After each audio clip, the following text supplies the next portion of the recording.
ভয়ংকৰ কৃত্ৰিম বানৰ কবলত তিনিচুকীয়া জিলা দুদিনীয়া নেৰানেপেৰা বৰষুণৰ ফলত তিনিচুকীয়া জিলাৰ মুখ্য পথসমূহৰ লগতে নখৰাই ১ নং বালুপৰা বৰগুৰি জৰিগুৰি ককৰাতলী হেঙালগুৰি আদি অঞ্চলত কৃত্ৰিম বানত ডুব যায়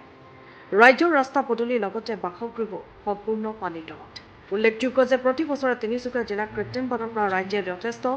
জীয়াতু ভুগিব লগা হৈছে তিনিচুকীয়া থানা চাৰিআলি মহিলা মহাবিদ্যালয় নপুখুৰী ৪ নং ৱাৰ্ড বসুজান চাহ বাগিচা বৰদলৈ নগৰকে ধৰি বৃহৎ এলেকাত পানীৰ প্ৰকোপ বৃদ্ধি পোৱাত দৈনন্দিন জীৱন ব্যাহত হৈ পৰিছে দলা নৰ্দমা কালভাৰ্ট আদি নিৰ্মাণৰ বাবে ৰাজ্যে আন্দোলনৰ কাৰ্যসূচী লোৱাৰ পাছতো গা নলৰিল প্ৰশাসন তথা বিভাগীয় কৰ্তৃপক্ষৰ তিনিচুকীয়া উন্নয়নৰ ফুপুলা স্বৰূপ এই দুদিনীয়া বৰষুণতেই সম্পূৰ্ণ উটি ভাহি গৈছে ৰাজ্যৰ দাবী যে অতি সোনকালে এই কৃত্ৰিম বানৰ সমস্যাৰ পৰা তেওঁলোকক মুক্তি দিবৰ বাবে চৰকাৰক আহ্বান জনাইছে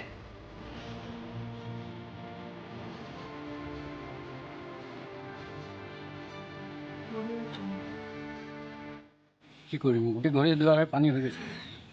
ভাত পানী হৈ যায় খাব পৰা নাই শুবলৈ মেলিবলৈ মুস্কিল কৰিম কি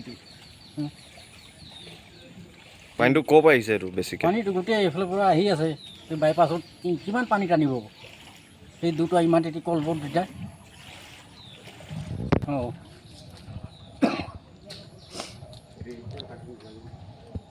বহুত পানী হৈ গ'ল ন এতিয়া বাঢ়িয়ে আছে পানীটো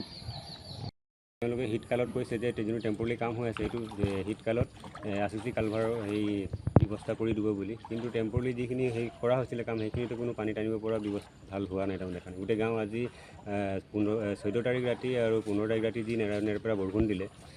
পুৰা গাঁও ডুবি গ'ল তাৰমানে তো এতিয়া ধৰক বহুত মানুহ খোৱা বোৱা ব্যৱস্থাটো অলপ চাই দিব লাগিব চিজন ছাৰ হয় নহয় ছাৰ চক্ৰৰ বিষয়ে আমাৰ DC মহোদয় ছাৰ তো এইখিনি আৰু আমাৰ কিমানটা অঞ্চল আছে ইয়াত হা কেইটা অঞ্চল বানত মানে প্ৰভাৱ পৰিছে বানত ইয়াত হ'ব আপোনাৰ গেলাপুখুৰী পৰিব জৰিগুৰি বৰগুৰি তাৰপাছত 1 নং বালুপৰা 2 নং বালুপৰা ইফালে আছে মোটামুটি আছে 5-6টামান এৰিয়া পানী হৈছে নখাই বালুপৰা আৰু জৰিগুৰি ঘৰৰ ভিতৰত পানী সোমাইছে আমাৰ ঘৰত চবৰে ইয়াত অসুবিধা হৈছে গৰু ছাগলীৰ কাৰণে সেইটোৱে কৈছোঁ আৰু